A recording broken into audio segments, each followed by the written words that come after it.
Little Ham says it's time to rock and roll. Bring the noise.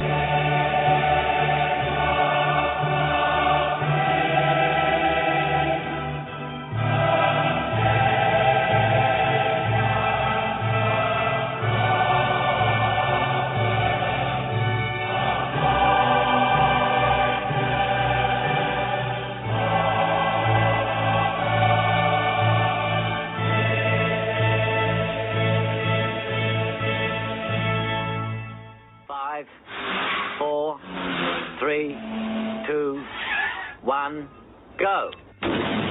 Good evening, folks, and welcome to the Etims podcast. My name is Desmond, and tonight I'm glad to say I am joined by Hector Bandido. Good evening, Hector.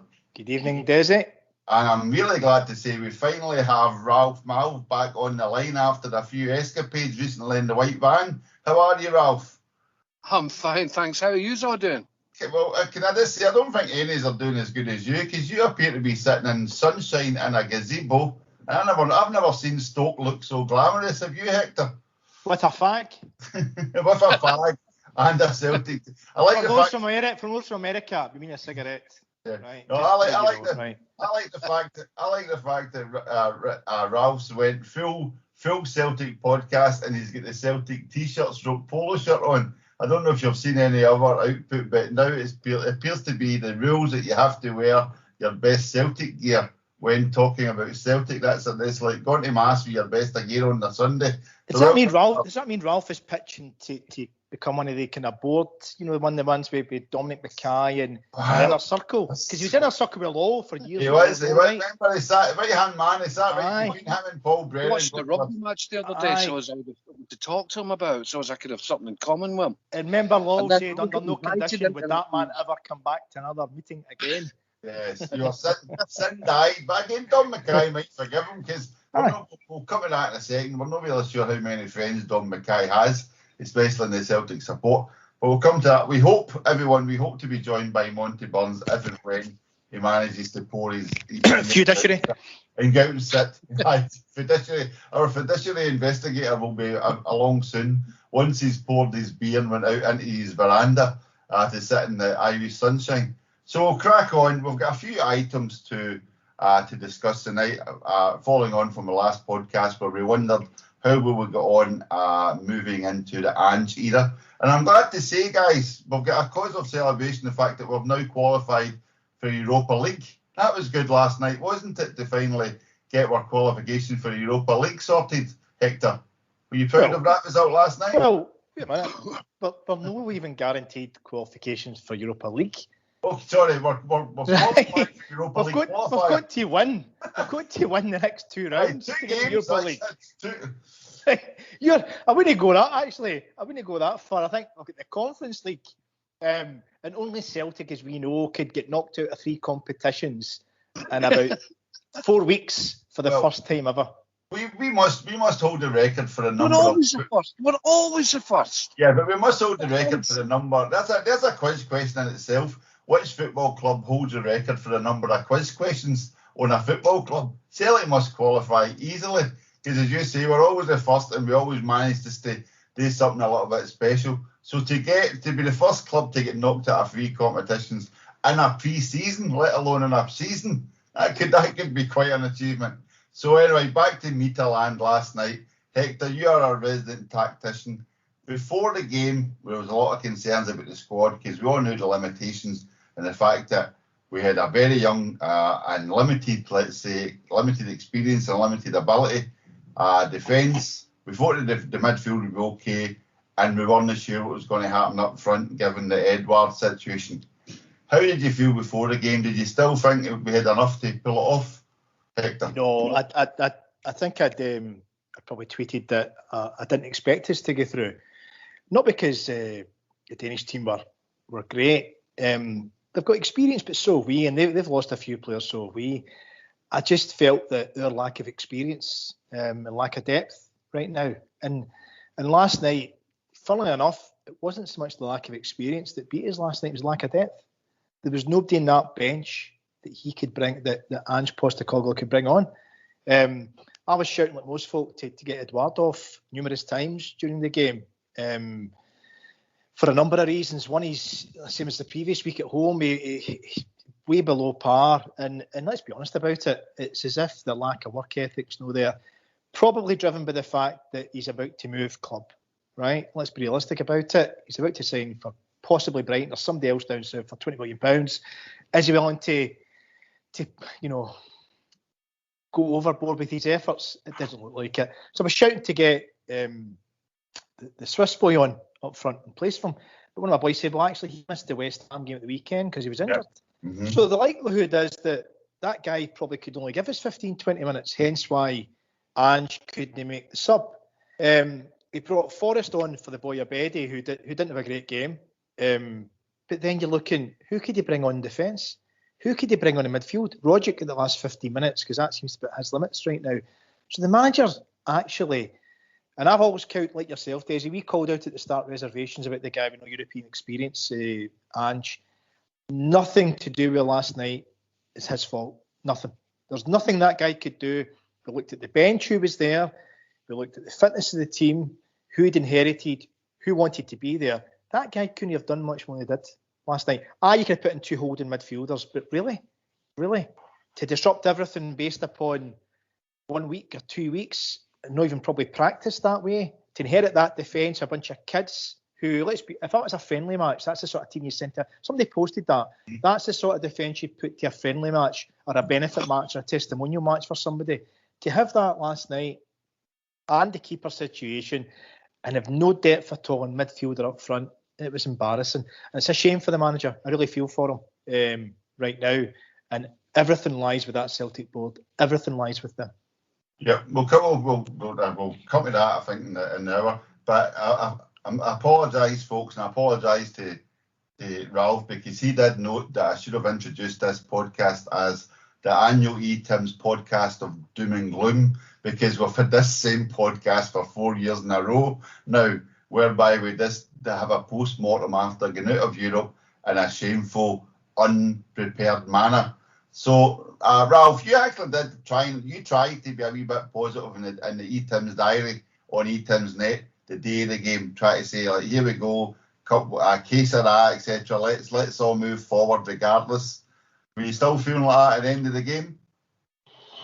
I wasn't feeling like that as soon as I saw the team sheet, to be honest. I think, and I would like to think Postecoglou is a strong manager. I think he knows his own mind. He certainly knows how to deal with the media. But I think he bowed a wee bit too much to pressure and played Scott Bain instead of Vasily Barkas. I don't think Barkas did too much wrong in the first leg. All right, he maybe didn't concentrate enough in the friendly against West Ham. And I think maybe... all right, he missed one. But having said that'd got us through. That'd have got us through if he didn't miss one. Finishing the game with 11 men might have got us through as well. I think Nir Beaton gets... I don't know why, but he gets away with everything that he does with this club. And if we're looking for a scapegoat, that's your man. I don't think it's a scapegoat. I think Beaton gets loads of criticism. Deservedly so, Rich. Aye. Right. Back to you, so carry on. Scott Bain needs to know he needs to stop the ball. The net behind him isn't there to stop the ball. He's in front of it. But two goals they scored, was that? I don't think many keepers... They flung one at the defender. They flung one at the forward, didn't they? No, but that was their goal, right? The 2 goals we're talking about, right?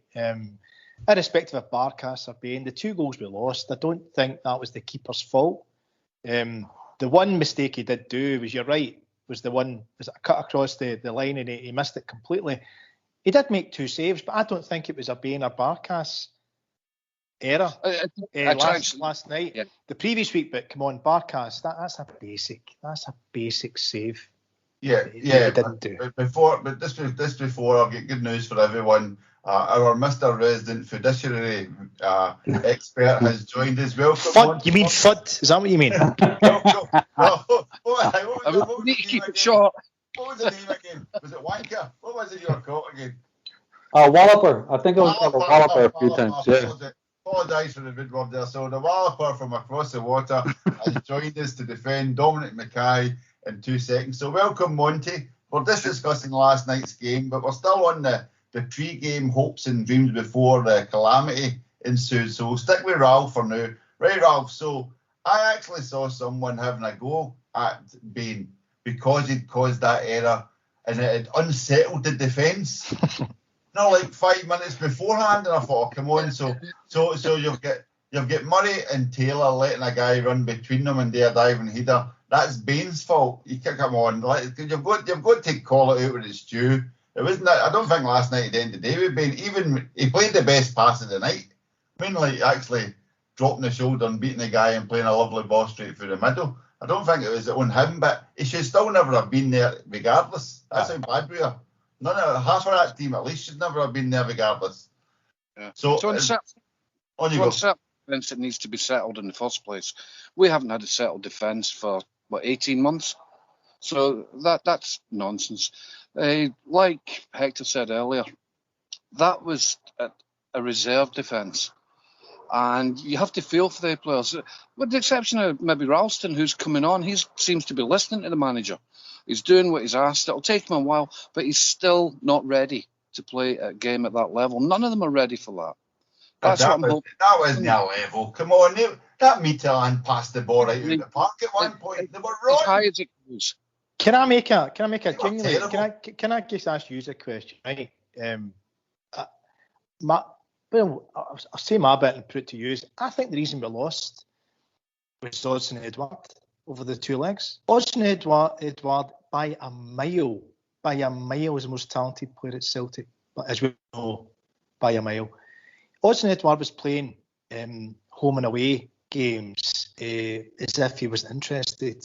Maybe I'm being overly harsh, but he was going through the motions home and away. This big transfer hanging on his head.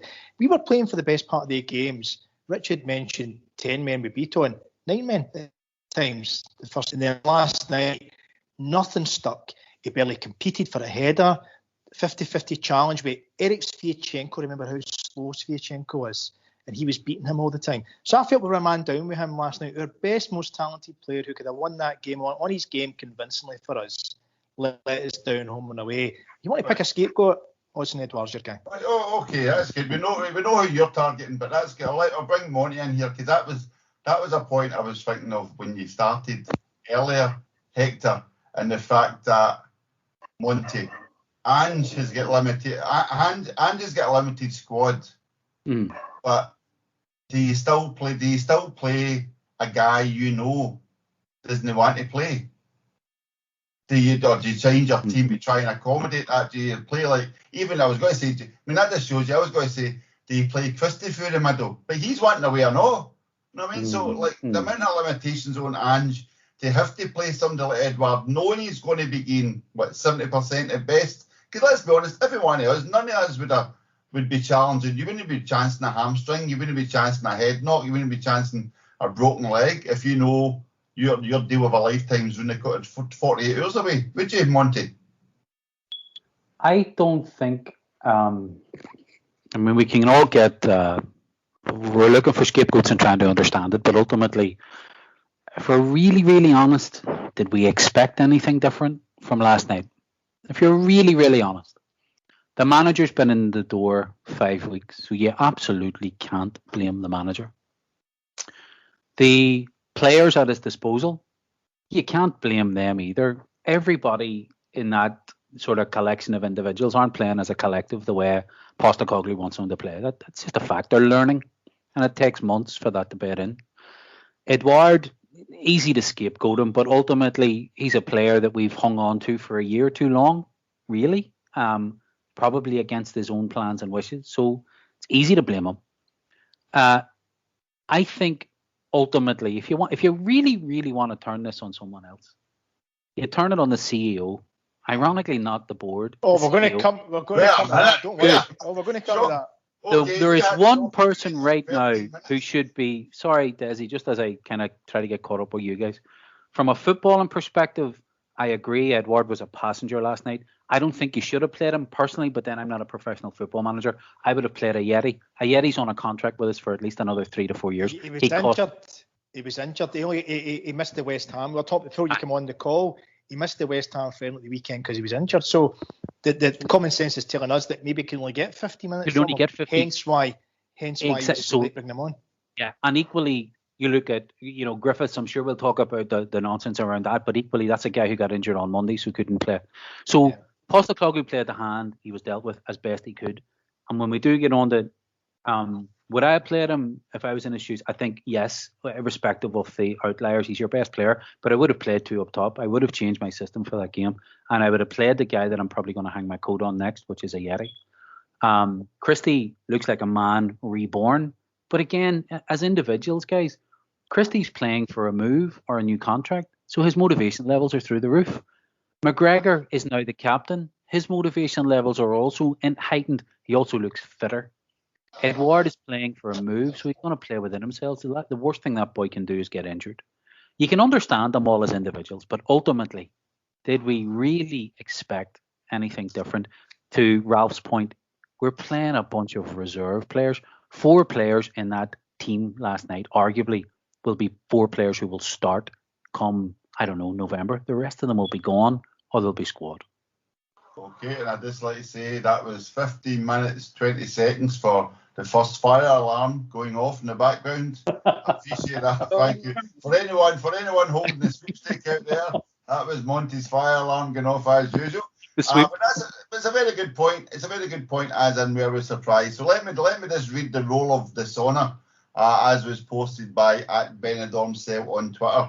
First of all, last night, 2014 Maribor, 2015 Malmo, 2018 AEK Athens, 2019 Cluj, 2020 Ferencváros, 2021 Midtjylland.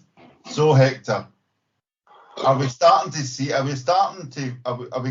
are we actually going to finally admit, are we still in denial that we are actually a good team of Champions League level? When are we going to admit that we're just happy and lucky to get into Europa League?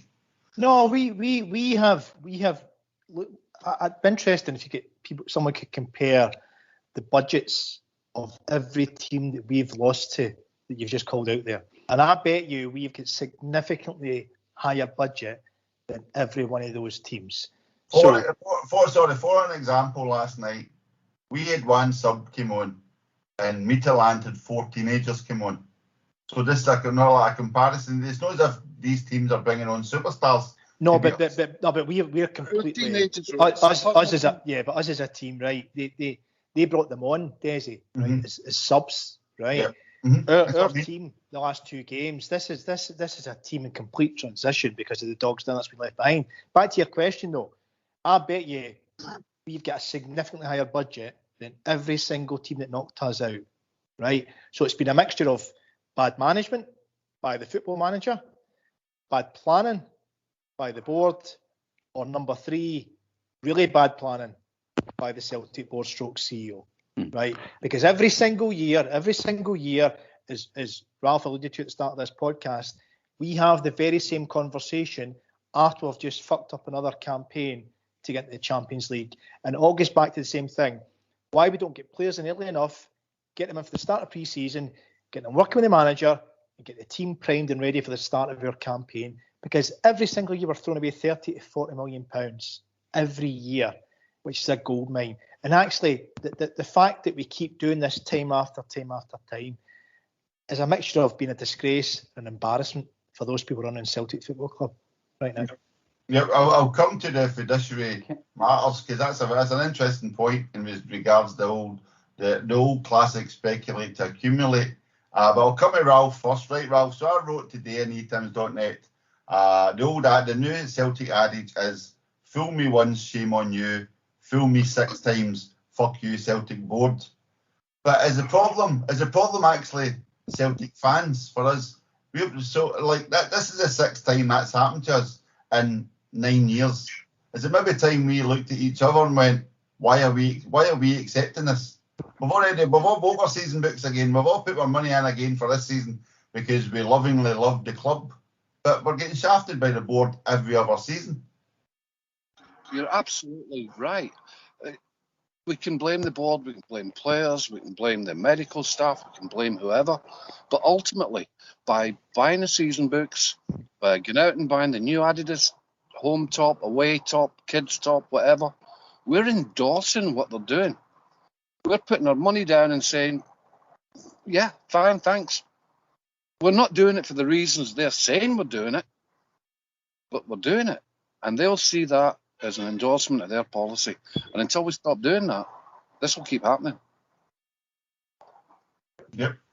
Can I just I know Monty will come in. I think the game changer is in terms of endorsements or acceptance. There's two things here.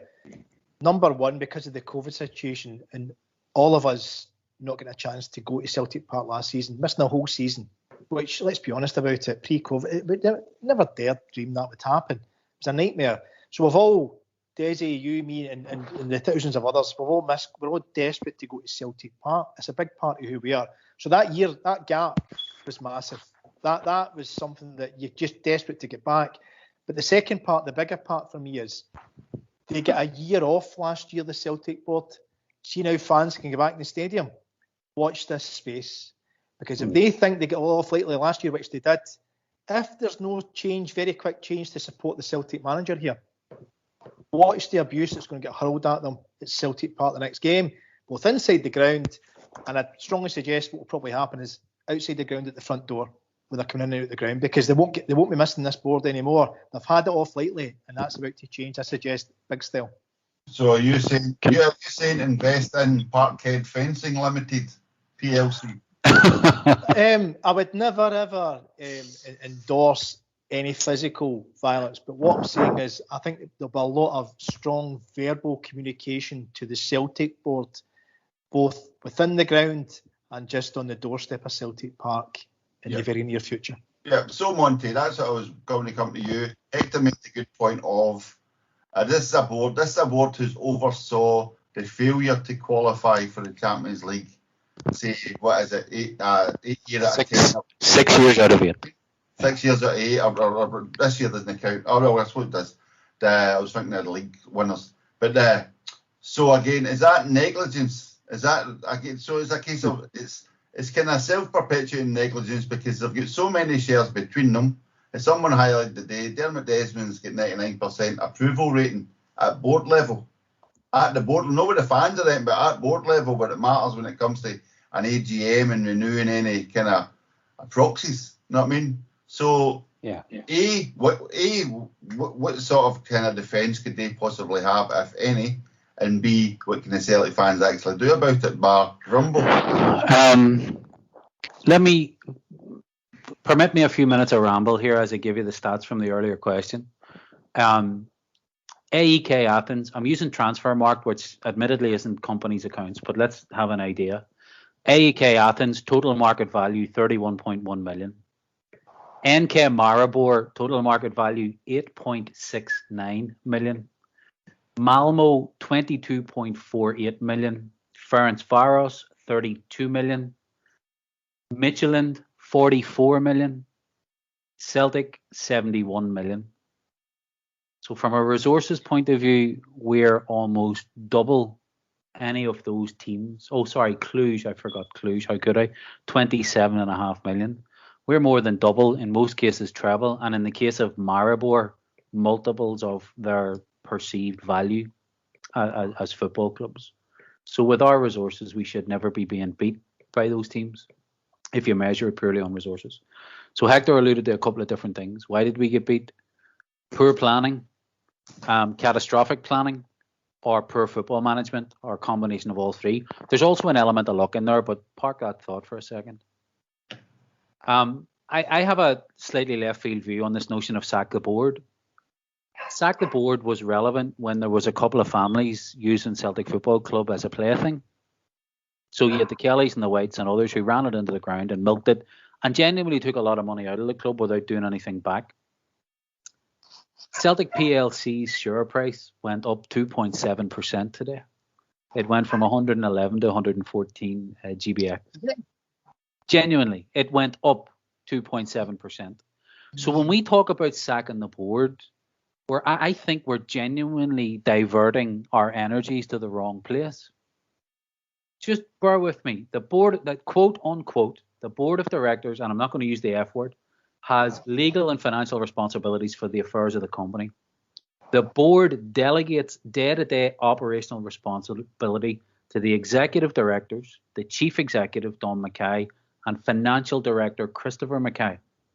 What does our board do? It as a whole monitors company performance against budgets and rolling 5-year business plan, as well as making specific decisions on key areas of the company's business, risk management, and setting future strategy. We have an audit committee. It sets financial reports. That is bog standard PLC board. Our board has got, I would argue, 0 to single-digit percentage day-to-day knowledge or oversight of the running of our football club. The fact that most of them are 70 plus without being ageist means that they're completely out of touch with the average Joe Blogs fan. So when we say sack the board, actually, it's not the board. What we need to be looking at is the CEO and the company structure, the football club structure. Because I'll guarantee you, Ian Bankia wasn't the one who identified Barkas or Ayeti or any of the signings that Postecoglou's brought in so far or been brought in under him. I would also doubt that Postecoglou identified some of these signings. In fact, most of them. So where we are right now is parked at the executive team, of which Postecoglou's part. And in all of that little context and why I wanted to give that, we shouldn't be being beat by teams with multiples less of our resources, but it happened. And also, we're at the start of a complete restructure. But right now, we should be talking about Dominic McKay. He's officially been in the job a month. He's been there for 3 months. What the fuck has he actually done? Excuse me. Right. Well, my first question, and apologies for anyone listening if we find ourselves going over old ground, but as we've just highlighted, we're looking at 6 years at least, or 6 to 8 years of old ground. But my first question is back to Dominic McKay. What have you done? Well, Mr. Lawwell, why are you still there? Because we've all been in jobs we've took over from other people, and people still phone up and ask for that other person. That idea. Like, is Dom McKay running the full show? Is he looking over his shoulder? Is Peter Lawwell looking in the door every now and again to say, "Is it okay, Dom?" I mean, I like that whole kind of shadow behind you. Aye. I mean, there should have been a full clear out altogether. Like, Lawwell should be nowhere near that club. He can quite easily represent Celtic in the SFA if he wants, but he should be nowhere near Lennoxtown or Parkhead. But this is the thing. Square that thought with the fact that Celtic's share price went up 2.7% today. These are two. But that could be anything. That could be anything for that. But it's not, because they're two separate. Sorry, lads, and I'm not trying to be a pro-board thing. We need a complete root and branch clear out of everything, including Desmond. By the way, Desmond's tenure is long past. But who would you replace him with as a custodian if he's a genuine custodian? My point here, Hector, and sorry to cut in. The PLC and the board are as distinct as is functionally possible from the thing that we all buy into and love, which is a football club. The PLC, once they have your season book money, has effectively achieved its primary objective for the year. It will then have other objectives to make money and run the company profitably as best it can by trading players, by maximizing revenue streams in marketing and overseas. I see that, by the way, we have a new TV channel in America, CBS, apparently. We signed a deal with that today. That's probably why that 2.7% increase on the share price went. But think about that. A fucking TV deal in America meant more to the PLC value than us getting popped out of the Champions League and access to a potential 40 million. That's what I was going to say to you there, but you also read out a statement there in regards to risk, assessing risk and the best business decisions. Yes. Ultimately, but if you get 40 million, potential 40 million for an outlay of, say, 10 million, a rolling 10 million every March / May to prepare you for July and August. Yep. You know what I mean? That's negligence in our eyes. I don't see how they can see it as negligence also. But if you take the external variables in again, without just to try and understand their thought process, because these are by and large conservative men. There's one female on the board, as I understand it, Sharon Brown. She's a non-executive director. These are by and large conservative men, 70 plus, who've been there and done that and built large scale businesses. a 10 million punt on a 70 million maximum revenue line is a 15% punt on your value. That's actually quite risky. Yeah, but you do it once, right? I know you know this, right? Yeah, but we're talking out about it, right? But if you do this once and you're successful, Rodgers was successful twice out of 3 seasons, right? And his third season was IK Athens. And actually, on Twitter earlier on today, I think it was Ralph had put back to one of the good guys, Joe Miller, who not the Joe Miller, but he does the kind of not review stuff. Yeah, was talking about Ange calling out the board last night in his own way, right? And why did others not do it? But actually, Rodgers, that came back to when Rodgers, the point when he fell out with the board was actually the IK Athens game. Remember at home when we drew 1 each, and he was asked. We were trying to sign John McGinn. Yes. And he was totally fed up. Totally fed up. Yeah. It was the first time he dropped his guard in those just over 2 seasons. Yes. And that sense of frustration that Rodgers felt, that was the beginning of the end for him. He decided enough was enough at that moment in time. But my point was this: he'd done 2 out of 3 seasons and brought in the best part of £60+ million, as well as increasing the value of players that later get sold, your Dembélés and your Tierney's and others. Irrespective if you're conservative, either with a small c or a big C politically, right? But from a purely business sense, making profit sense, right? Knowing that if that outlay of say 8 million to 10 million pounds, and if you get there once, that brings in 30 to 40 million pounds. Yes. 4 times the outlay. Once every 4 years, does it? That covers that outlay. Reality is you probably make far more than that.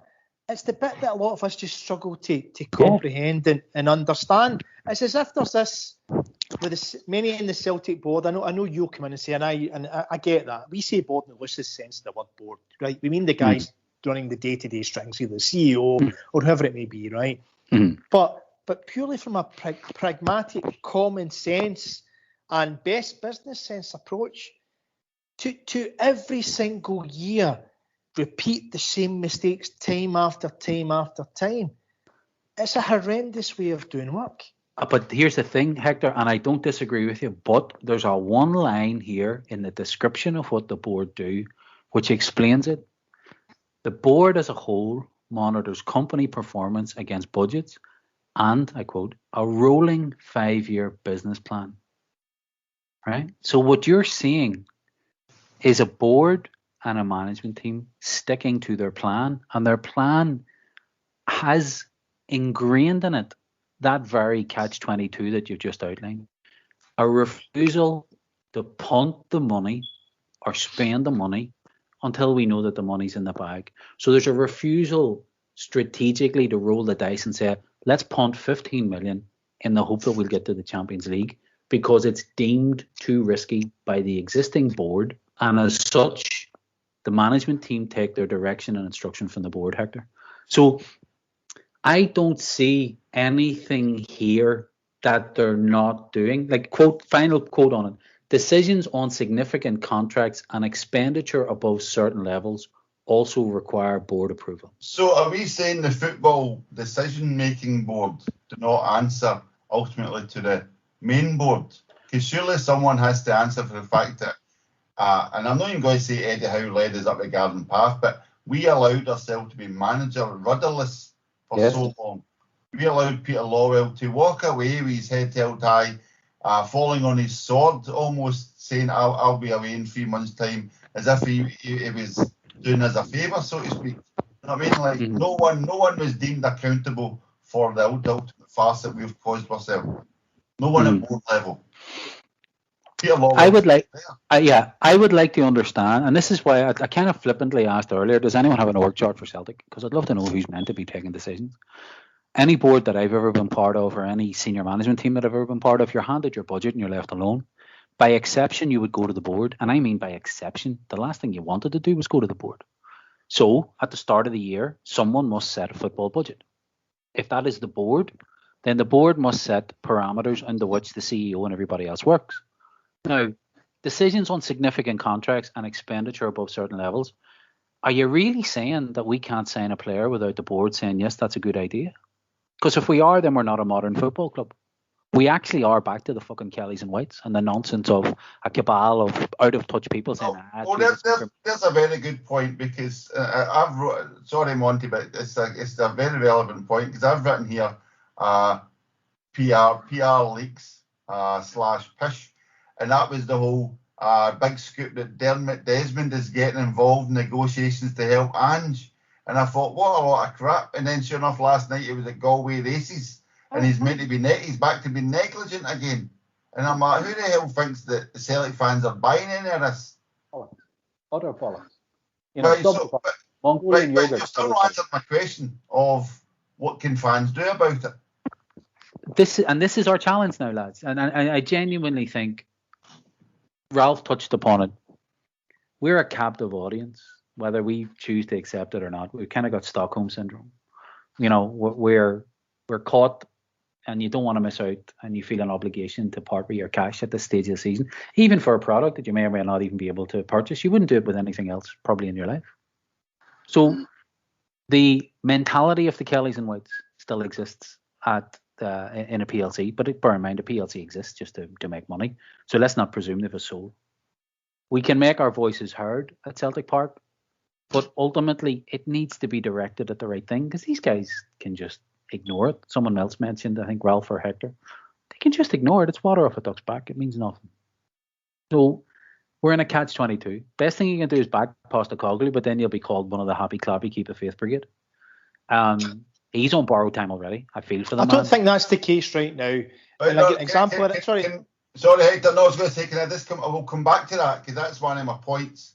But before we come on to Postecoglou, I would like for everyone to consider the question: has the goodwill period ran out for Dom McKay? Monty, you kind of touched on it earlier, so we'll bring Ralph in at this point. Ralph, do you think Mr. McKay's not so much borrowed time, but accountable time? It's basically, Dom, what the fuck are you doing?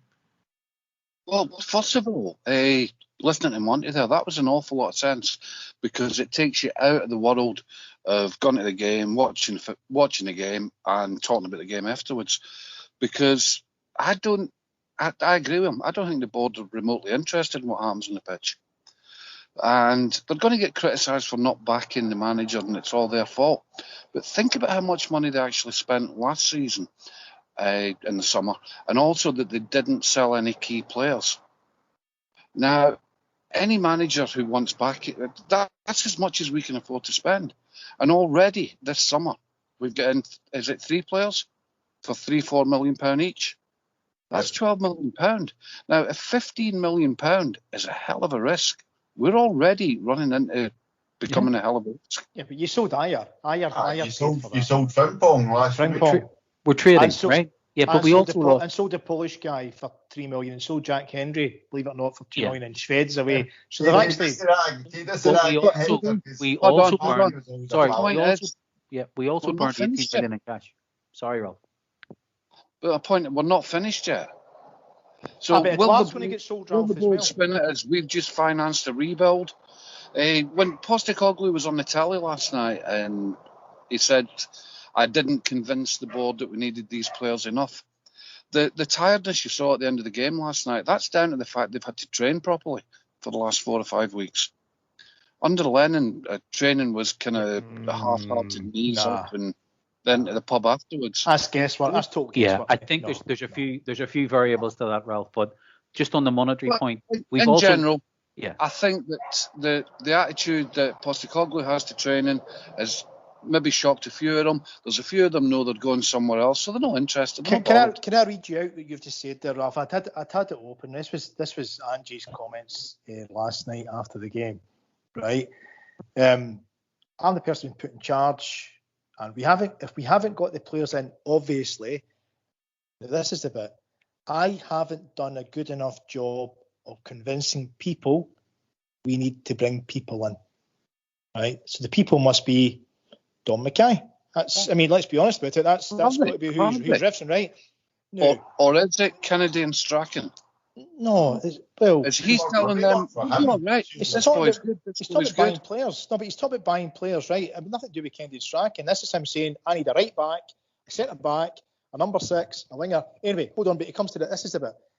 I've been trying, this is really, really interesting, right? I've been trying to be as forceful as I can about what we need to bring in, and the challenges we've had are well chronicled. Again, maybe I wasn't clear enough. I don't know. I think I've been pretty consistent in saying that we need more players in. The club's working hard to get those players in. Our supporters, our supporters just want to see us bring the reinforcements in we need. And I just need to keep reinforcing my views on it as strongly as I possibly can. Now, what fucking other way can this guy say to the people in Celtic Football Club to get the players in than that? I mean, Right. how can you get any clearer than that? But I missed that bit. I didn't see that. The clip I saw. That was aimed at you, Ralph. That was aimed at you. That was me Right. saying No, he's it's aiming all it right. at the people, at the club. so this is why. It's definitely aimed at the club.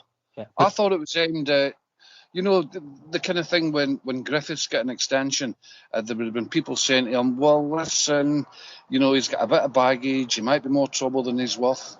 And he's new, he's saying to everybody, look, it's a clean slate, show me what you can do. Well, we've seen what he went out and done. So people would have been saying, listen, we did tell you.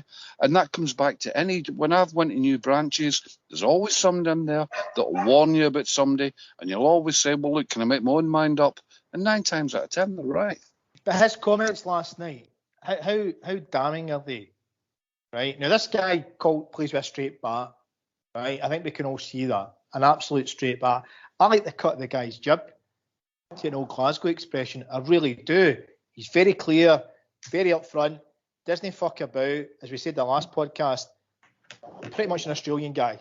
Calls it as it is, right? And his comments last night, as damning of the people that run Celtic Football Club, as any you could possibly ever read. Yeah. Right? And he said it in such a way as well. Sorry, Ralph. That kind of reiterates Monty's point. I've just wrote down here. There's 2 aspects to that. One is Ange sits on the football board, so who's he having to convince on the football board? I.e., I need a right back. You've got Anthony Ralston. No, but I need a £5 million right back. Whatever you got. But okay, can you not make do with what you've got at the moment? And then my next question is, and we've asked this question multiple times over the last year or so, especially myself and Monty. Are the finances really bad that we have to? And Ralph made a good point there that we have spent 12 million. Basically, what's it say? 20 million of your players' lifetime at Celtic in a 4-year period or whatever. So again, that's a big outlay for a club that we then need to say we needed to sell Ayer before we could buy Starfield. No, that way this is balancing the books, Desi. This is pure balancing the books. Fine. If you look at the burn rate on cash, because bear in mind, you can spend what you have, but if you're continuously losing money, then you need to sell more than what you're actually probably wanting to sell in order to boost the bank balance again, because you're still on a cash burn rate. We're still on a cash burn rate of between $1 million and $1.5 million a year. Now that's pre all the wages cuts. Oh, sorry, not a year, a month. Yeah. That's pre all the wages cuts that have left the building. So we have a huge amount of operational expenditure left the building at the end of the season. And that's everything from the sports nutritionist going to Leipzig or wherever he went, to Brown leaving, to all the loanees going, to we have really cut our cloth. You then have to project forward that the maximum amount of people at Celtic Park is going to be 25,000. So we're operating on revenue streams that are constrained to the tune of about 60%. Sorry, why did you say 25,000? COVID. COVID. Can I ask a question? Let's take a. Yeah, sorry, Ralph. Let me just round it out. We've sold 50,000. Let me round it out. Okay. We've spent 12. We've got 13.5 in for Ayer, and as we all know, it doesn't all come in. We sold Henry as well for $2 million, right? But it all doesn't come in one chunk. That this comes in tranches, right? So you have a projection forward of money out, money in. Yeah. We know that our normal operating costs in COVID with previous wage bill burnt $1.5 million a year. So project forward, you need 9 million more cash in the bank, which is Edouard goes. Now you've got stabilised. Anything additional above and beyond that, as we've just read, goes back to the board for approval, which might be the notion that Desmond is getting remotely involved. But my point in this is it's not just a player trading exercise at the minute. The variables that sit outside the PLC and the football club are actually multiples of higher level of risk than a normal season. And again, I'm not trying to make them remotely human, or I'm just trying to give a perspective that if I was on that board, I would probably, and by the way, you want your board to be detached from the emotion of the business. You don't want these fuckers behaving the way we behave, but you also don't want them to be Tories either. And my point is, you would be conservative in an environment like this. The problem for Postecoglou, and the thing that we all love and buy into, the football club, is that it's the one that's getting cut and hurt. And all the while I keep coming back to, where the fuck is McKay? What is he doing right now? How is he bringing in extra money above and beyond the norms of player trading, season books, and some sort of projection? And you could say, well, yeah, CBS deal, America. Okay, show us that. Show us what's next. What are you actually doing to offset the painful reality of the football side at the minute? Who's our scout? Who's identifying players? Who's doing deals for players? Where's the replacement sports nutritionist? What is the sports center? And this is Postecoglou's challenge. So, sorry, I'm on a polite rant because I'm still processing the fact that we got beat by a team with a quarter of our resources last night. Yeah, but also we get beat with, like you kind of touched on a lot there, we get beat with a team, Midtjylland, who have an agreement with Brentford, who just signed Ayer. I mean, they've got an agreement to swap players. Whatever happened to our kind of agreement is we just seem to have an agreement where we'll take someone from Man City's further living again. Which, to be fair, made us £11 million. Aye, I'm just saying, what happened to the relationships? We don't have a chief scout anymore. We're still advertising for a head of first team talent acquisition. That's your official title as a chief scout at Celtic Park these days. Back to the financial thing, though, before I forget what the question was. If you were on the board, would you have taken what was pretty much free money from the Scottish government? You know, the long-term loan with no interest. Would you have taken simply because it was there? Yes, absolutely. Right, and the so fact that we didn't, the fact that Celtic didn't because they didn't need it meant there was more money for other clubs. Exactly. No. Sorry, I know that the knock-on effect of them not doing that meant that there was another pot there for other people. But actually, if you look at it from the perspective, and the things that we don't know are the strategic direction that Dermot Desmond has taken the PLC. If Celtic is up for sale, the last thing you want to be is encumbered with additional debt. So you have to read that somewhere in between that strategic decision and Dermot Desmond's intent is a decision to say, fuck that, we're not putting any more debt on the books. I want this to get really... And by the way, if you're going to sell something, you get it really, really operationally efficient. And we're now becoming extremely operationally efficient. We talk about managed decline. Would you boys know this too? You'll have seen it in the business that you work in. You cut the shit out of as much as you can without killing it. You make it look like the thing is singing 50% more than it actually is. And that makes it more attractive to the people who come with the books to buy it. But bear in mind, our fourth... But that's guesswork. Hold on a second.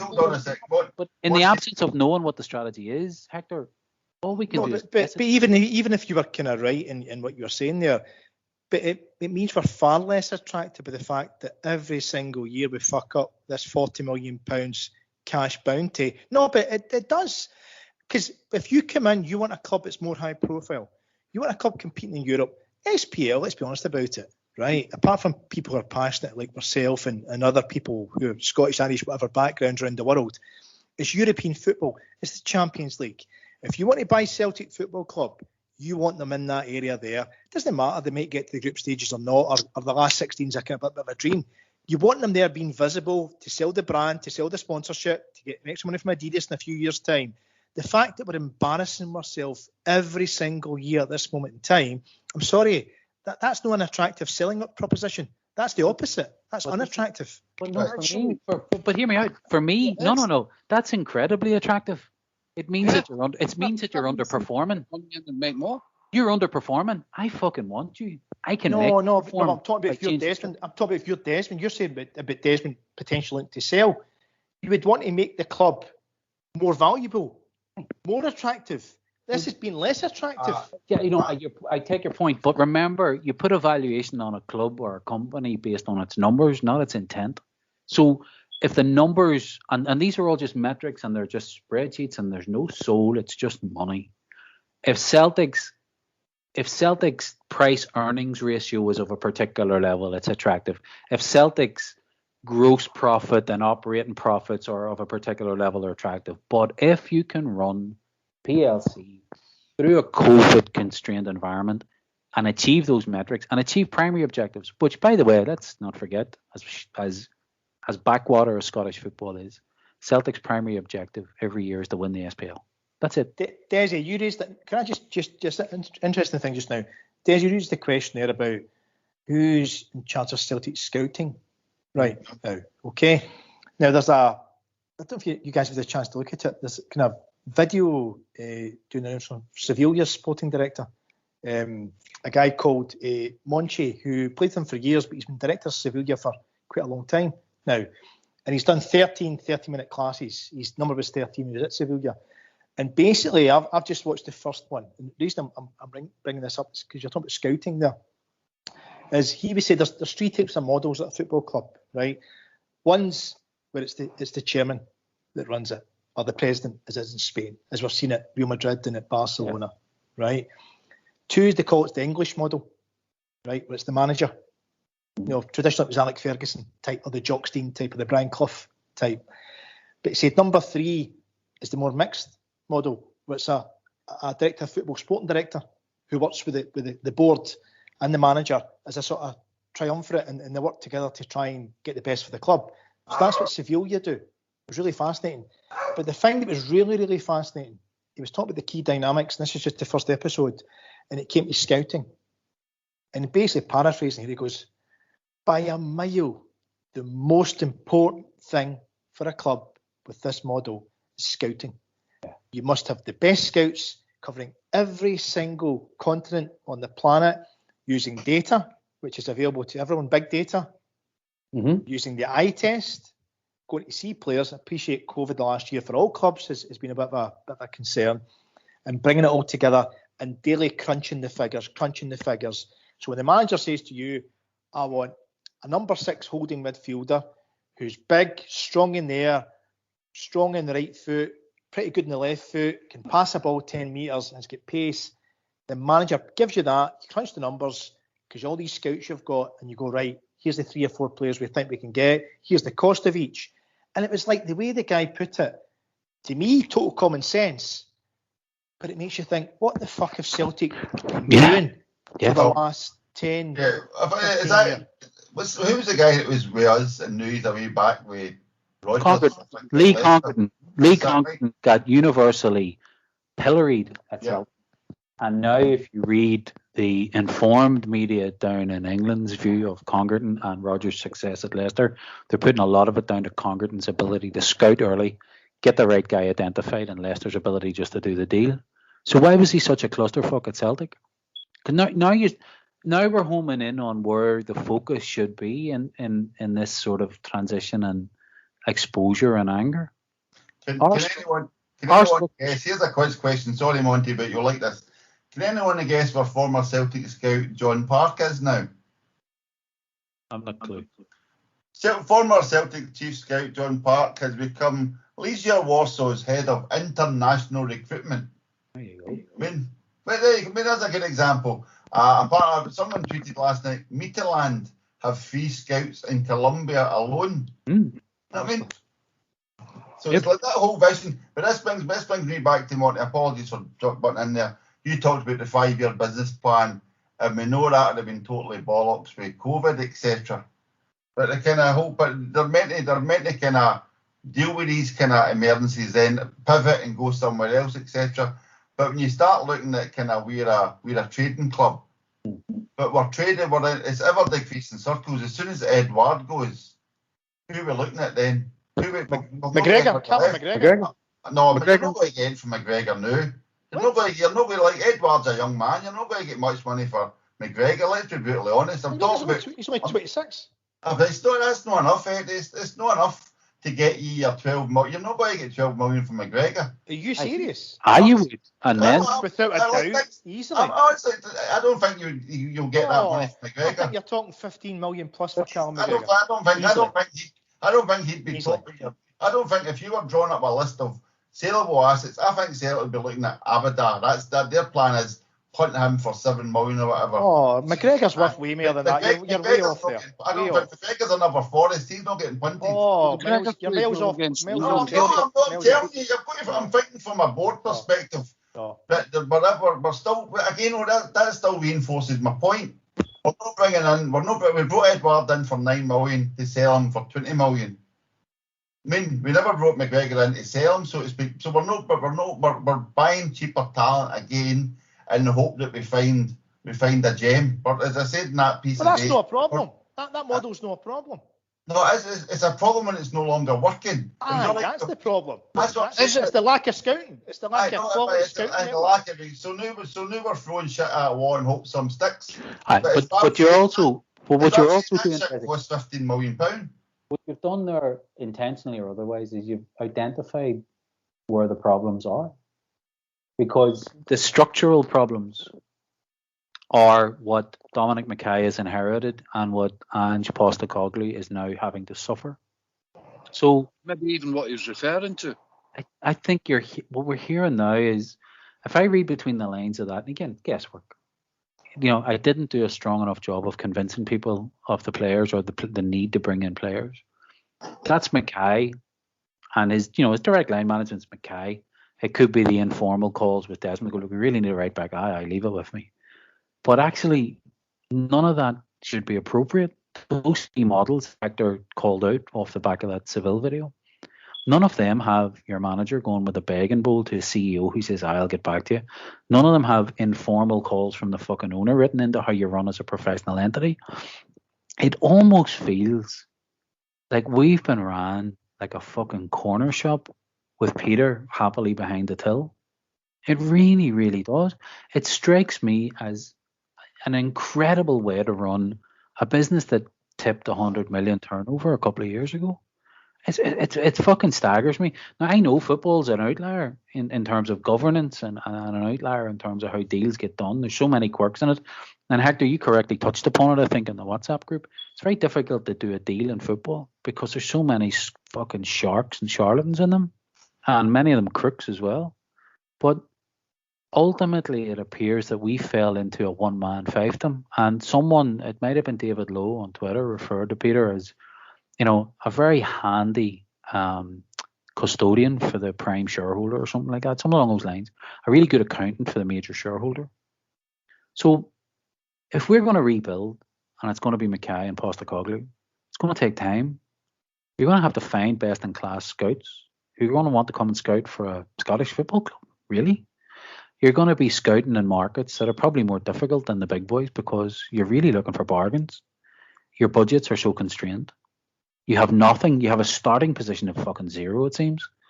And you can only hope that Postecoglou gets time to build all these structures because it's quite obvious now they don't exist. Or here's the thing, I would come in on that, right? I would say everyone is as realistic, including, all the madness that goes on social media, whatever.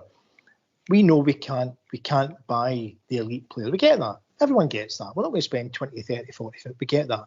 So that's an acceptance. We know that. But what we should be able to do is to have a world-class scouting system and a world-class performance system. And by that, I mean fitness, sports science. Those are two things that we can control and be elite at, right? And by having those two as elite, it gives us a pathway to getting the best players in early and to being a successful team year after year, which we have done recently, albeit because of, I think, events across the city when what happened to them. But the bigger part is you get the players in early, world-class scouting system, world-class performance, fitness, sports science, and you sell those players on, and it creates a cycle of success. Yep. So those two things are within our control. And the fact we don't have them is a horrendous position to be in. And this is the build. This for me is where I want to see McKay now. He's had long enough. You can argue, I'm only a month in the job formally. No, fucking stop. What are you doing to address these? It's not fucking LinkedIn job postings. What are you actually doing to address this? We can only really measure these two guys in real terms probably by Christmas. And unfortunately, Postecoglou's punching with one hand behind his back and the other one barely fucking loose. McKay's different.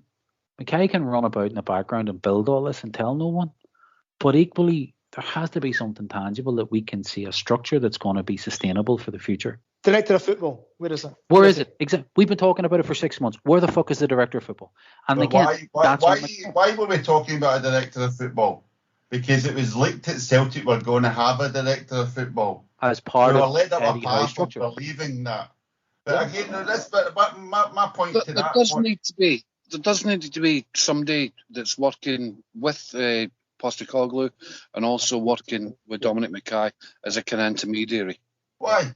Somebody that can sit down and say, because you can sit down with McKay and say, listen, your man there's moaning about this. And also somebody that can say to Postecoglou, listen, you're not doing it right. Somebody that can bring triumvirate. I don't understand that. If they both sit on the football board, Postecoglou is obviously hitting heavy hints that he wasn't getting listened to. So, but I don't understand. Like, I'm not saying a director of football shouldn't exist, but I'm just saying I don't think it squares the argument that this would solve anything. Director of football is a long-term project. But so can I a 5-year football plan, Monty? But let me come in on a typical director tenure or a senior executive tenure in a PLC is 3 to 5 years. Typical. A typical football manager's tenure, depending on whether they're successful, could be a maximum of 3 to 5 years. So the notion of a rolling 5-year strategy or 5-year plan isn't as detached from reality as we might think. The director of football, though, is a very, very interesting one because to Ralph's point, two things happen. And let's be honest, Dominic McKay's a football supporter. He's no different than me and you. He just happens to have been a CEO in rugby. So as regards in industry, you think those skills cross-pollinate. So if you've worked in computer programming, maybe you can work in computer infrastructure, some bullshit like that. Yeah, kind of by and large the same job, but over here slightly different. That's obviously not the case. You know, to get a deal done in football, you need to know all of those things we just touched upon, sports scientists, identification of players, the Moneyball model, which was mentioned on the commentary last night that Michelin and Brentford and loads of other clubs have adopted. Whichever one of those three operating models we adopt has to be implemented with absolute ruthlessness. And in order to translate a non-football CEO, because let's be frank, Peter Lawwell's job, as I understand it, was it Clydeport before he came to Celtic? Yeah, he wasn't a football man either, but he was a fucking accountant. So a director of football becomes critical in translating PLC objectives to football objectives and vice versa. And Ralph hit the nail on the head. Someone like that goes to Dominic McKay and goes, he's not just looking at another fucking right back because he's got a hard on for a guy in Antwerp. He needs a right back because that young fella's not good enough. Give him and you get 10 back. Right, so this was going to be my point. You touched on it there also. Dominic McKay's first statement when he joined Celtic was, I'm a Celtic fan and I'm looking forward to enjoying so much success with the rest of the Celtic fans. So he could clearly see with the rest of us how bad and how shit that squad was for at least a year, how poor we were under Neil Lennon last season, how bad we were with a manager. So there's no any excuse for him not to hear Postecoglou and say yes to everything he possibly asked for him. Postecoglou's not asking for Carmudgeons. Aye, but Desi, there's hearing people and there's listening to people. There's a big difference. Aye, and translating. Postecoglou, I need more players. Dominic McKay, I've only got 5 million left in the budget. What do you need? I need 2 5 million fullbacks. I need a 5 million holding midfielder, and I can trade you off my centre half. Well, why the fuck do you need to do that when we can just take the 15 million in for the centre? You know, you're into a world that does not, by and large, apples and pears, doesn't translate. And in that, the director of football means that Postecoglou can just get on with his job, because by and large, the only thing we're going to remember Ange Postecoglou for is, did his team win anything? Was it a really good, attractive team to watch? Yeah, kind of doesn't really matter. Did it win anything? And in order for him to do that, he needs to be coaching, not playing politics at boardroom level, not taking phone calls from fucking Dermot Desmond to see how he's getting on, not playing the game of who's got the budget and who's hiding the budget. That's Dominic McKay's job and a director of football's job. Right. Before we'll move on subject a minute. But so, how long do you see? Just a quick one-liner for everybody. How long do you see before Celtic A, address the structure issues, and B, rectify the structure issues? Monty, how long do you think? 2 answers. Right, 90 days. It has to be done in 90 days, otherwise McKay's a dead duck. And how long would it take to implement? Implement at least another 6 to 9 months after that. And when Postecoglou talks about changing culture, that's a 1 to 2 year job. Okay, Ralph, what do you think? Do you think it'll be addressed and then implemented? Or do you think it'll be parked on a shelf somewhere, which is my belief? I think they need to realise they've got a problem first. I really don't think they both think there's a problem. But Postecoglou needs to be given at least 2 years to change everything that's wrong at the club just now. Culture. On the football side. That's a very good point. That's going to bring on the next subject. Hector? I don't think they both think everything's wrong. Hector? I think you can do both, right? There's immediate firefighting, which is what it is, right? Again, due to lack of planning for the last number of years. Number one priority for McKay has to be supporting the manager to get a successful team on that pitch pretty damn quickly, right? But I'd suggest the first thing he should have been doing when he came in the middle of April was shadowing Peter for, what was it, 2.5 months or so? 2.5 months. Would have been getting that structure ready, doing all the presentations, circling the planet, all the best clubs should do that structure, plagiarising all the best ideas, a wonderful PowerPoint presentation, and then saying to the board, here it is, here's my pipe dream. So he should have the two things. That should be ready in his back pocket any day now, but firefighting, supporting the manager has to be go hand in hand with that right now. You can do both. Sorry, both have to happen right now. Nail on the head, Hector. Right. So in respect to that, this is Thursday evening at 20:47. Do we think Eddie will be away within? I thought he'd be away by tomorrow, but do we reckon Eddie will be away by a week to finance most of this further restructuring of the first team? Do you think he'll be away by this time next week? Well, has anyone offered anything for him? Well, allegedly Brighton, I don't know, but I think they'll now know he's certainly available. Do we think he'll be there in a week's time? Because I'm wondering how that will then impact the further purchases. Because it looks I hope he's away. It's one out, two in idea. I hope he's away for everyone's good. For his good. And his. He's been a great servant to Celtic. He looks like a really, really decent fella. Best of luck. No different than Ayer. Best of luck. But do we think he'll need to go before we bring anybody else in? No, definitely not. You don't? No, I think should we have a replacement with the Japanese boy anyway? We need at least one more. He's more a wide player, Ralph. He's more a wide player. He can play through the middle, but he's more a wide. He played the full season, Hector, at centre forward last season. But he's more see a modern forward to play. He's the same as Eddie, I think, but maybe he might go in. He's like that kind of drifting in. But again, I'm just wary of that whole balancing the books, Monty. So we need to get the Edouard money promised. Same as we did with Ayer before we bought Starsfeld. We need to get that money in and covered before we start outlaying. So then that's you played Hearts, then you're facing St Mirren, then you're facing Hearts again, then you're facing the Huns. But again, if I'm on the board, best of luck with that over there. Cash in, cash out. Payables, receivables, fucking debtors, creditors. I'm not really interested. Yeah, great, go win football matches. So I think we can stagger it. I think whatever time the cash comes in, the cash will go back out. We'll be playing that corporate finance game for these deals. We'll be trying to get as much money in up front as possible, and other clubs will be trying to hold it back. I would like to think, again, as Hector said, for everyone's benefit, let him go. Anybody else that wants to go, just fucking go. Like Encham came back in a blaze of maybe he's getting a fresh start. He hasn't made a bench, so just fucking go. Just cut it loose. Get 50 grand from him. On you go. Best of luck. Fuck off, and start again. You've got to pay him to go.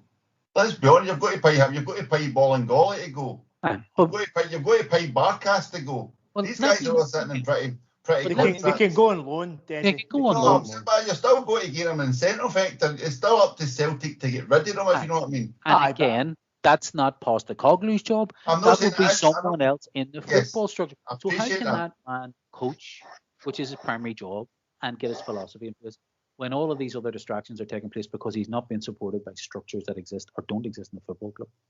And I think in all of this as well, we lose sight of one very specific piece around how the football club should be ran. And I wanted like Postecoglou doesn't get away scot-free here just yet. Leo Hjelde went out on loan to Ross County last year. By all accounts, was fucking outstanding. Leeds United supposedly really, really want him. We've been talked about in the vein of could potentially be another Van Dijk in the future. All that shit. Why is he not making the team of the bench or the squad? Is Dean Murray that far ahead of him? Is a 17-year-old no experience Sorry, that far? what's the young Irish guy's name? Young Irish centre half. No, he's saying United. right back from Man United, O'Connor. Haven't seen him. Lee O'Connor. Haven't seen Luke O'Connell. All of these other projects that we've signed haven't made their way to that squad. So either they're not good enough and need to be let go, or they need to be put out on loan again because they're not ready. Postecoglou's job is fucking massive. It's arguably bigger than any other Celtic manager in our living history. From the point of view of those projects, maybe they just thought, do you know what? I've made a mistake. I'm not staying here. Like Ocoflex. Yeah. Because of what's happened over the last couple of years, they weren't getting the training, the supervision, the medical attention they expected. They weren't developing the way they thought they would do. Yeah. And maybe they're just not interested anymore. And that's another problem for Postecoglou. Exactly. When he sits them down and says, listen, I promise you it'll be different, they've already maybe made their minds up. Yeah. So I don't think, when he was speaking on the TV, I really don't think he knew what kind of shit he was getting himself into. But he's here, and he's certainly not. He doesn't look like he's going to run away from it. No, which is good. By the way, FK Jablanek from the Czech Republic, total market value is 9.32 million. Oh, we're fucked then. We're fucked. So Right. So Dom McKay has got a lot of work ahead of him, which we believe he should have done quite a lot of it already, right? But I'm going to come to a big question mark here regards goodwill. How much goodwill do we think Postecoglou has? Before fans start to turn on him after the board, if this continues? I mean, is he going to get out like Monty maybe touched on it there regards he's not going to get away scot-free? I'm just wondering if he is also, I'm not saying borrowed time, but if there's a limitation before people start to, like Hector, you already did ask last week, why don't you change the system to fit the players when you get a limited squad like that? Are we going to start asking questions of Postecoglou sooner rather than later, you think? Well, last night, right, and I know, as I said at the start of the podcast tonight, I don't give any criticism towards him at all for going out, right, based upon the mess he was given. But one thing that stood out last night was a keeper and 4 defenders trying to play football that elite teams play. Yes. And I thought, I was shitting myself thinking, wait a fucking minute here. We've got Baynor Barkas with 4 kids at the back at professional level, trying to play a style of football that PSG or Barca or Bayern Munich would play. No, I'm sorry. When he has the players that he... No, hold on. You come in a minute, right? You come in a minute, right? I know you back him to the hill, but I'm just being honest about it, right? No, but hold on a minute. No, but let me just say my point, right?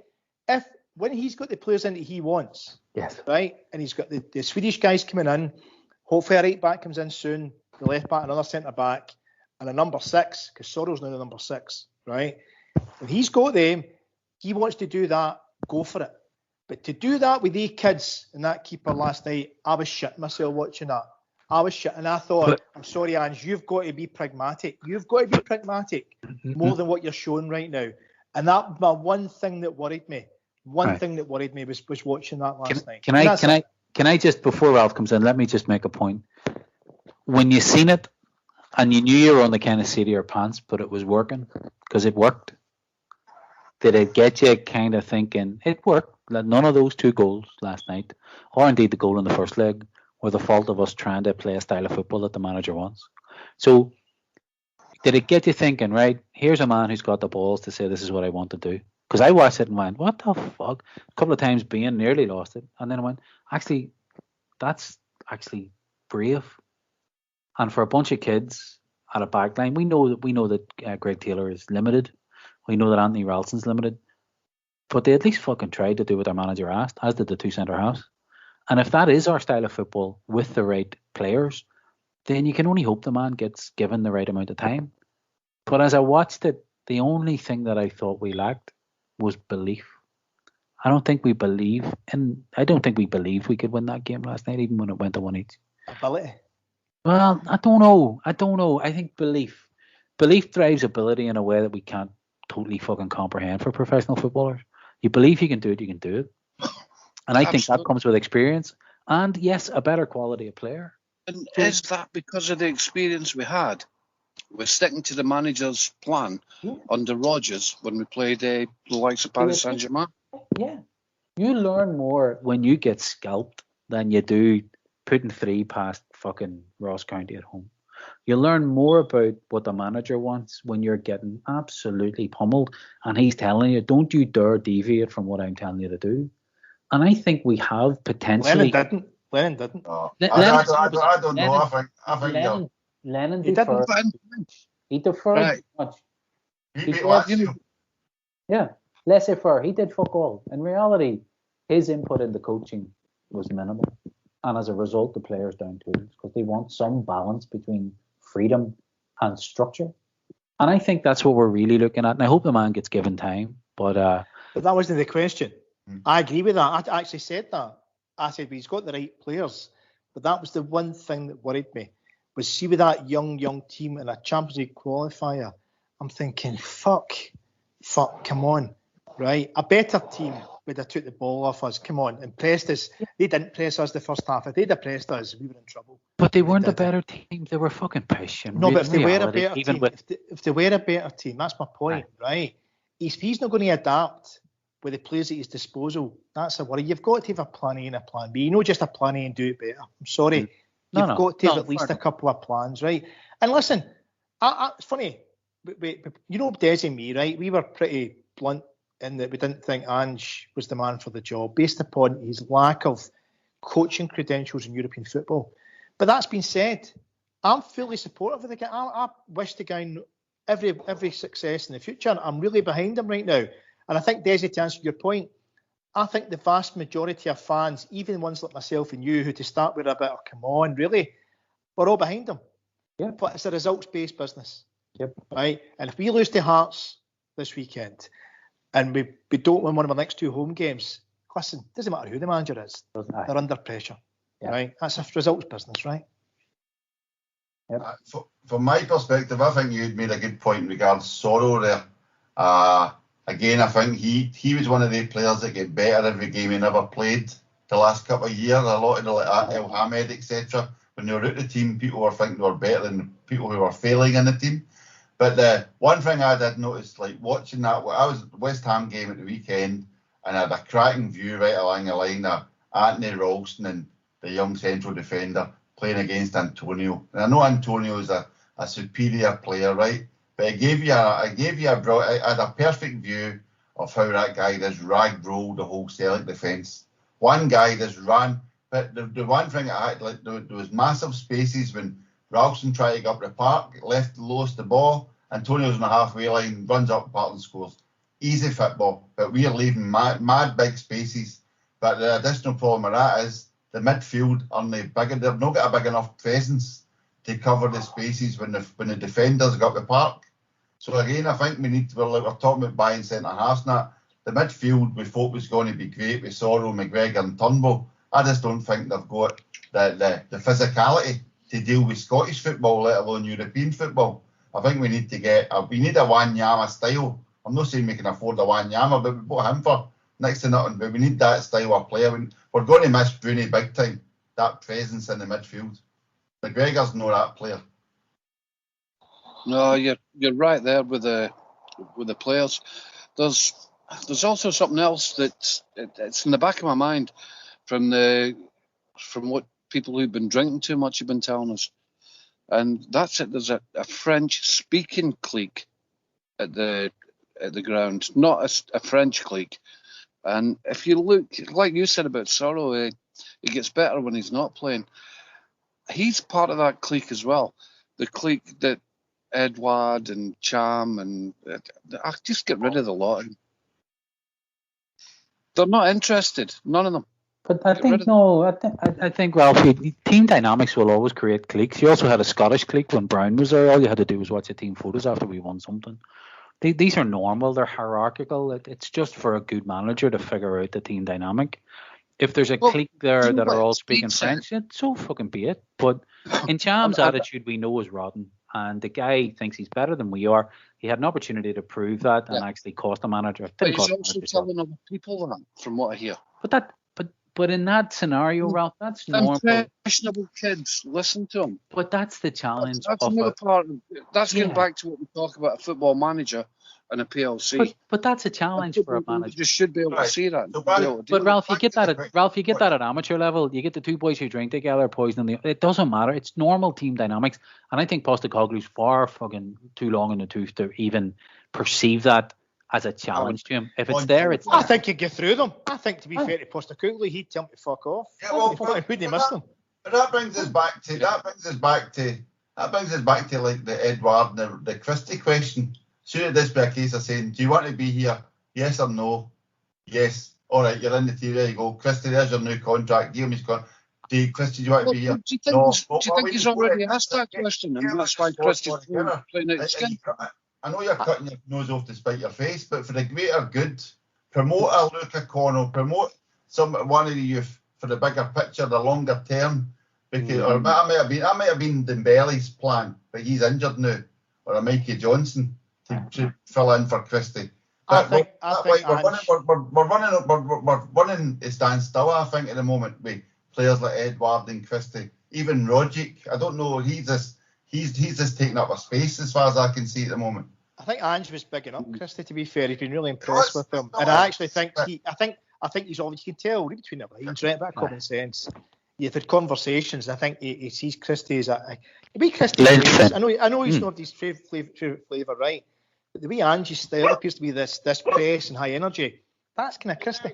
No, I mean, Hector, I agree, and I would love to see him sign a contract, but they've offered him contracts for the last 18 months and he's rejected them. So now it's a case of, what do you want? What was the offer, right? And remember, Lennon was the manager there. A lot of unhappy players last season. Yes, Lennon, right? Did Lennon really want to keep Christie? Right? I mean, was Christie happy? Hold on, was Christie happy working with Lennon? Right? Now, if you're not happy with your boss and you think your boss is whatever, insert appropriate words, right?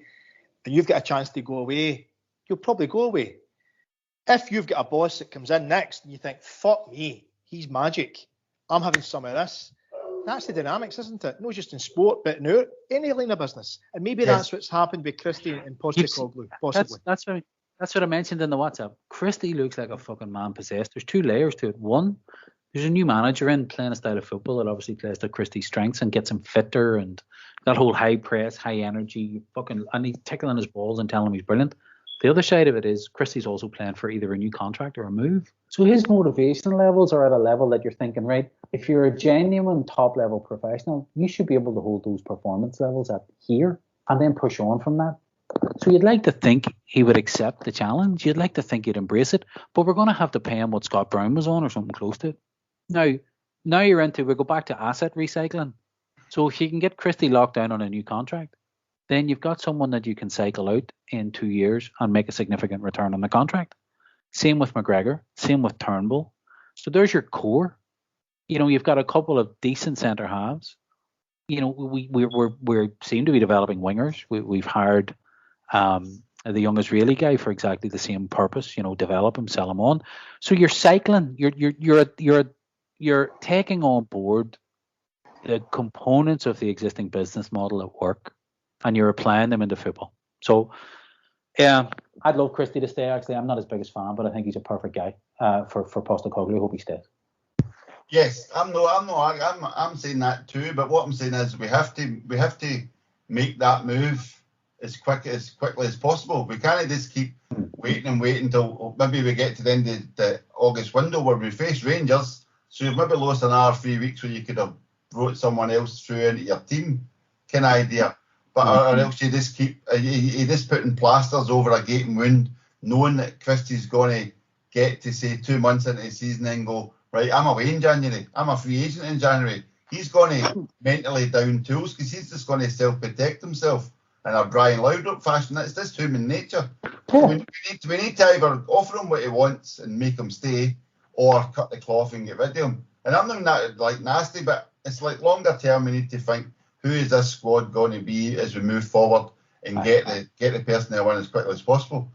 But back to the question, Monty, how long do you think Postecoglou will get then? So if he has got this philosophy and he is ensuring this makeshift team's playing it as long as possible, while we're waiting Dom McKay get these people in up until August, the end of August, are we going to get them till the end of August at least? I think Postecoglou's got two objectives now. Just get into some form of European competition, and let's expect that it'll be the Europa League. I mean, if we're setting our sights lower than that, then really we're better off without it. The second one is just be in touch and don't get popped out of a cup on a fluke result, and just be in touch at the top of the league come the turn in the year.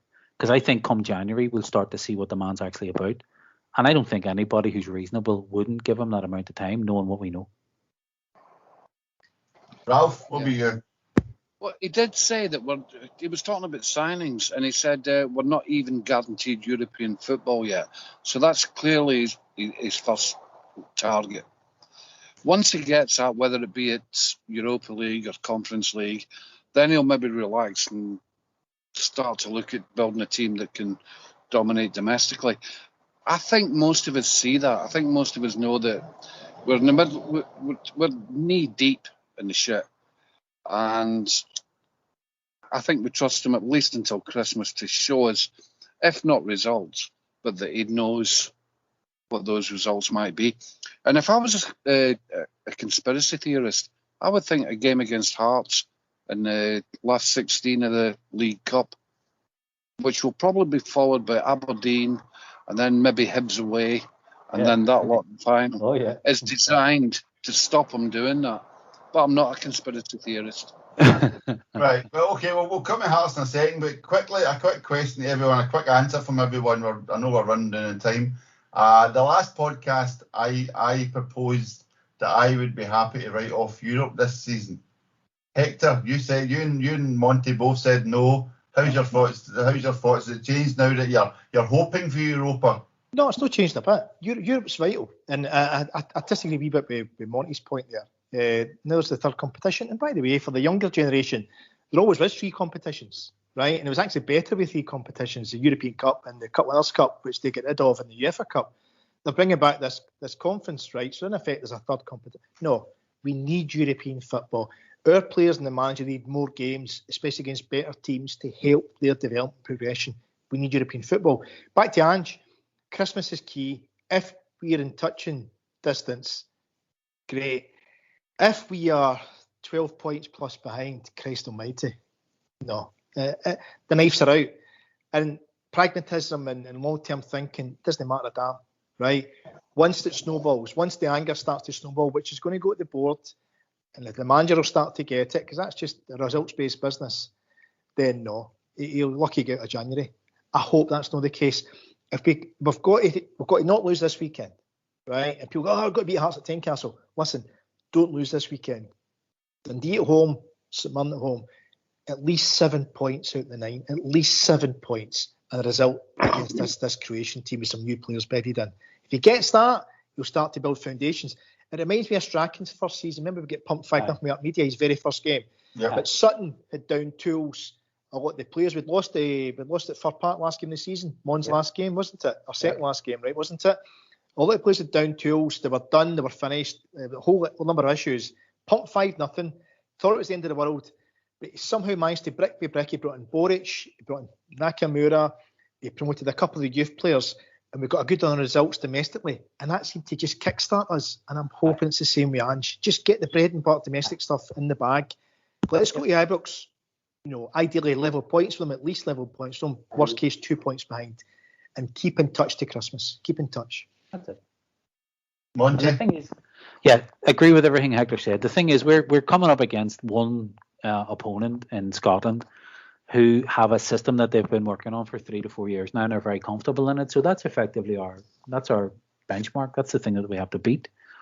Domestically, again, even with the diminished resources at the minute, we should still, with this type of attacking intent and this type of style of football, we should have enough to be comfortable. But we got to go to these tougher places and just get the job done, and that might be a little bit too early. But overall, just be in touch come Christmas. Don't be popped out of the cup. Be in touch by Christmas, and I think then, you give him the 6 months to see what his philosophy is. If there is no pragmatism in there, and we're getting beaten away because the pitch is shite and the kids haven't adopted to his style, then he wasn't the right guy. But you got to give him at least 6 months. The funny thing is, I think if Mackay's genuinely doing what you would expect him to do in the background and building structures, I think Postecoglou might just be protected for the year. He might be all right for the year. We might just stick with him the whole way through it. Because at the end of the day, there's 2 Champions League shots. One of them, automatic qualification. The other one is go through the qualifiers. And sure, what's different between that and this year? Ralph, what about yourself? How you seeing the short term future? It depends what you call short term. But you know what? I would like to think that the podcast we do this time next year is about us giving time for somebody to put his own ideas in place, to get proper backing, and to maybe get into the group stages. I haven't said that, though. We qualify automatically if we win the league, so that's kind of nonsense. No, you can't just keep chopping and changing. Give him as long as until it becomes a kind of Tony Mowbray situation, or a John Barnes. Give him as long as he needs. The guy that's taking a job on that he probably didn't realise was going to be this tough.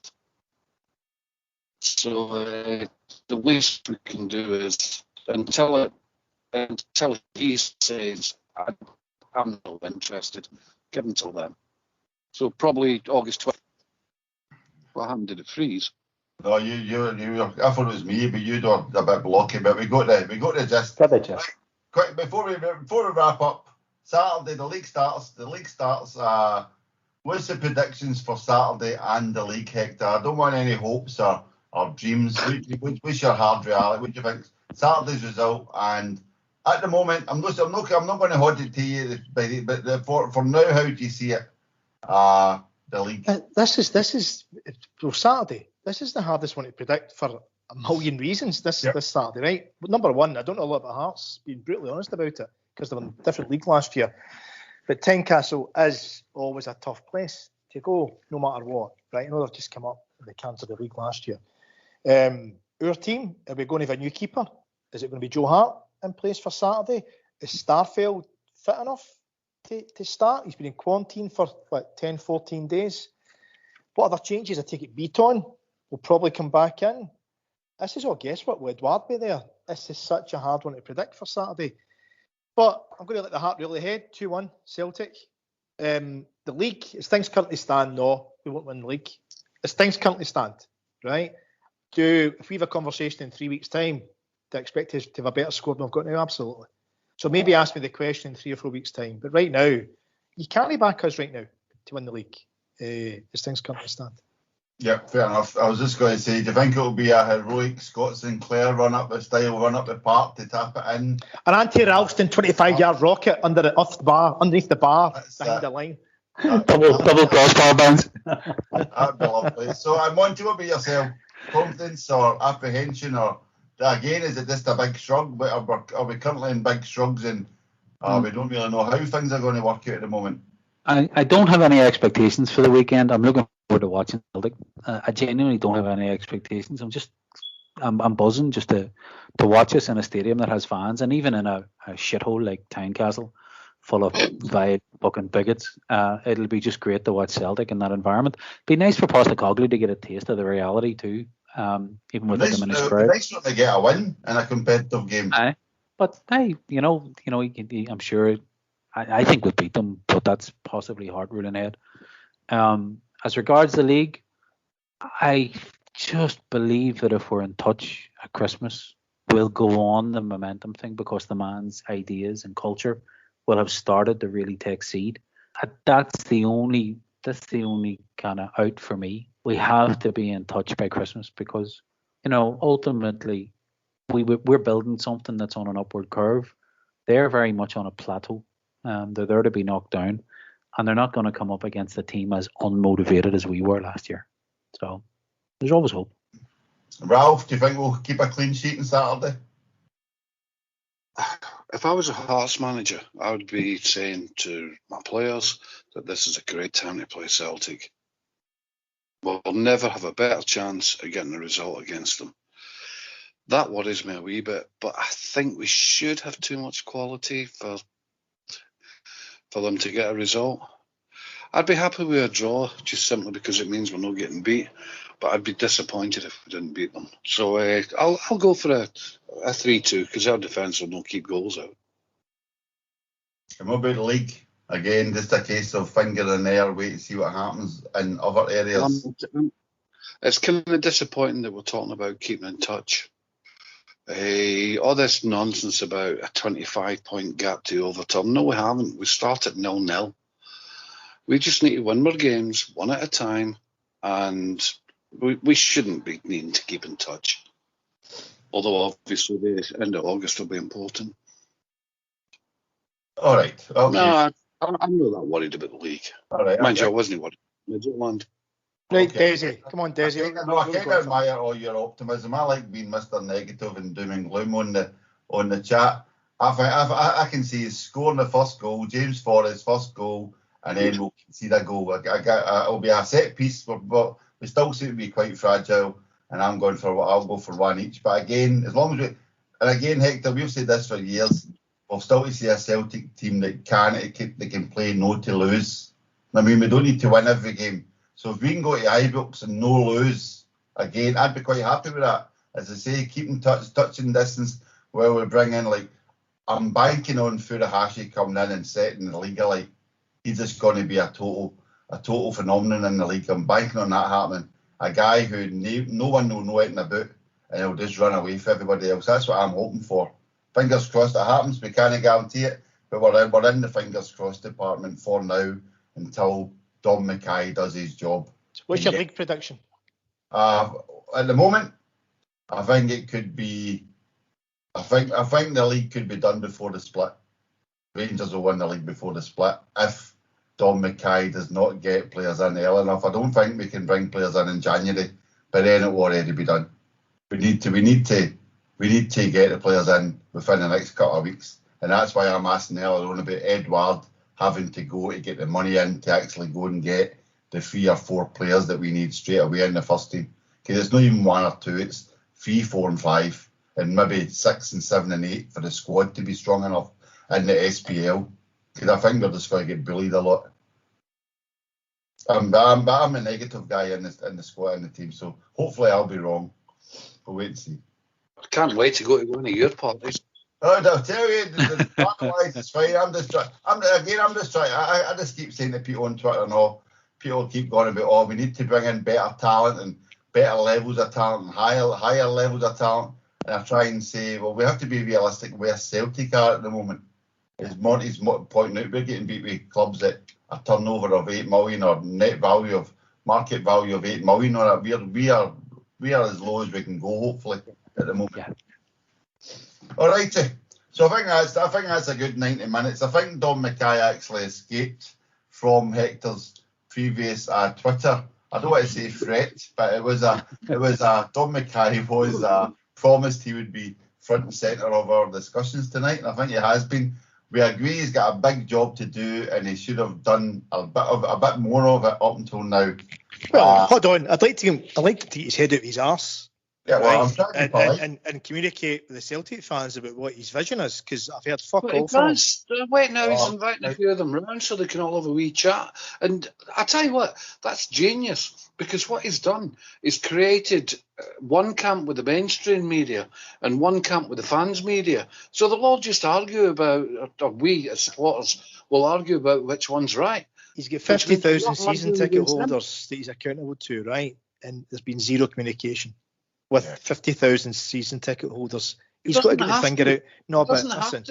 No, but What he's listen. done And his is job, argue with each other. he's accountable to the board, but season ticket holders pay the bills. His number one priority in terms of communication has got to be the fan base, and he's done hee-haw. No, we've got the fan media, which he'll feed. I know you're having a bit of a laugh. And But we've got the let's mainstream be media that honest. hate that. So been while those terrible. two are arguing, he's getting away with it. He's been terrible. So Of course he's been terrible. He's playing us. Right, look, I'm going to kill it there because, again, I did have PR fish with a big exclamation mark on my agenda, but I think we could have another 90 minutes on that, and Hector's already passed his smoke this time. So Yeah. we better call it a day. So I'd just like to say thanks to everyone for listening. I think Ralph is going to try and get a few more diaries up on www.etims.net, so please read them up there. This podcast, as usual, will be available on all providers, along with all the other shows, on Spotify, Amazon Music, Apple, iTunes, And it's etc. free. Sorry? You don't have to pay. It's free. You don't have to pay for it. Yeah. And no adverts on the website, Look at us. No adverts. Never had adverts. If you'd like us to put adverts on the podcast, feel free to let us know. Please subscribe and like where possible. But don't worry, we're not going to do ourselves for like that. We're too old in the tooth for that nonsense. Right, so it's just left for me, Desmond, to say thank you to Hector, Ralph, and Monty for joining. Thanks, guys. Thank you, Desi. Thanks again. Yes, enjoyed that. And the very best of luck to Ange and the boys and Dom and the checkbook over the next week or so. All right, thanks very much for listening. Good night.